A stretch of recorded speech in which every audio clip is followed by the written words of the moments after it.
Hello there, all you fellow Earth travelers.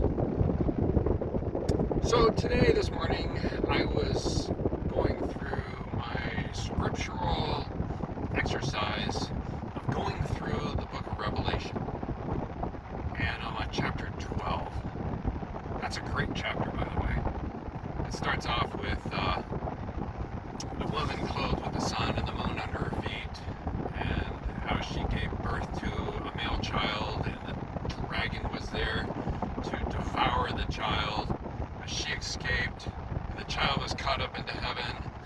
And it's just amazing metaphors and all sorts of things to think about. It's very kind of spooky and really applicable to what's happening in the world today. So anyways, I got to the part where there was a battle in heaven, and Michael and his angels, the holy angels, fought with Lucifer, the devil. And it said something very interesting. It said that the devil was defeated and there was no place for them in heaven. And so that got me thinking that these are angelic beings. They're not corporal. They don't have a materialness about them. And so having no place got me to think that perhaps that place that they couldn't be anymore was an intellectual space. That the argument that Satan had was completely debunked. It was the ultimate fake news, and there was no place for that lie. And we know that Satan is the father of lies, and so that kind of plays with this very succinctly. And so Michael defeated the liar with truth. And we know, or maybe you don't know, but Michael's known for the great battle cry, which is, "Who is like unto God?" It's like, wow, there's truth. And so the devil was cast to earth. Well, that's not very nice. Well, God in his providence knew that the devil, being an angel, was still going to be used by God to his ultimate destruction. But God, being who he is, he's going to use the good angels and the bad angels. The good angels, God's going to use, and the good angels are going to say, "Yea, yes, use me, Lord, I am yours." And that's the same cry that we should all have in our hearts, to be used by God, that he would find, that we would be in that place where we're accessible for him to use us. Perhaps making a YouTube video. Who knows? Perhaps saying a kind word. Certainly with our prayers. So, this thought of it being an intellectual battle is really at the essence of what the spiritual life is. It's renewing the mind.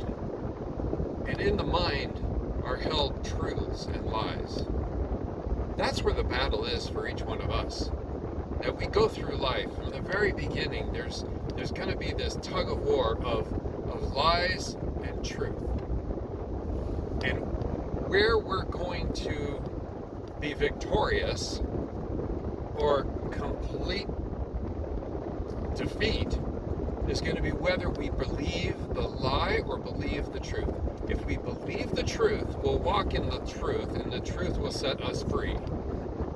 But if we start believing lies, those lies are going to ensnare us and hold us down to this earth.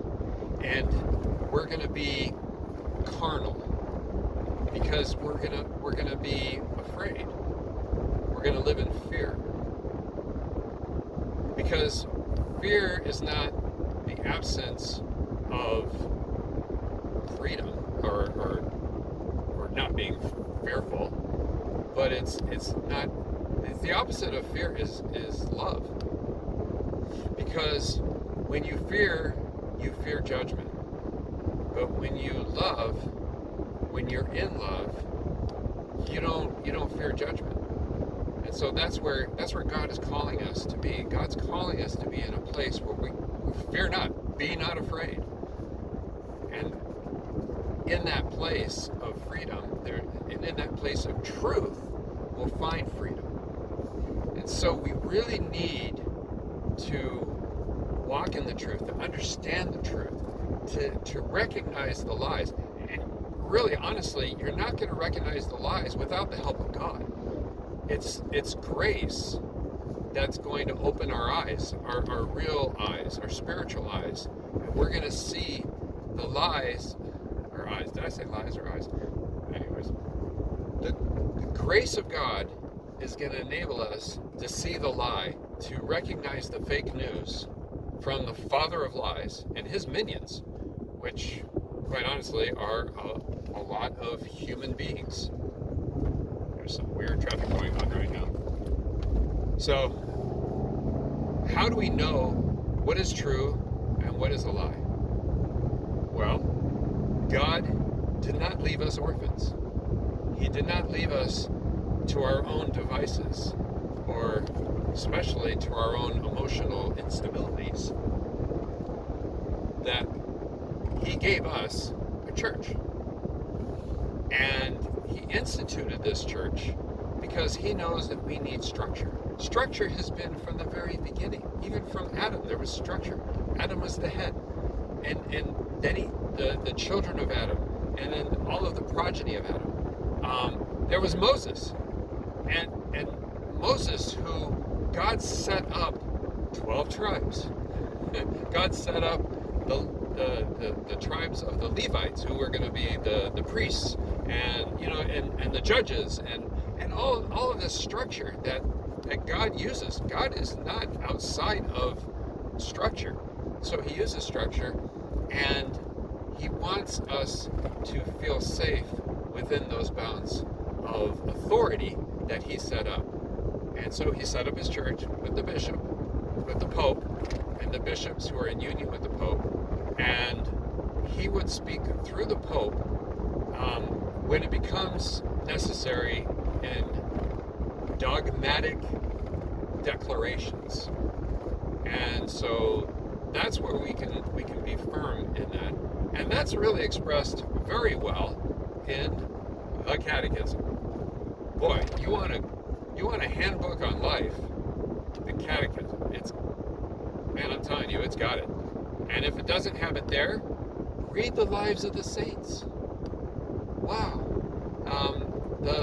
The writings of the saints.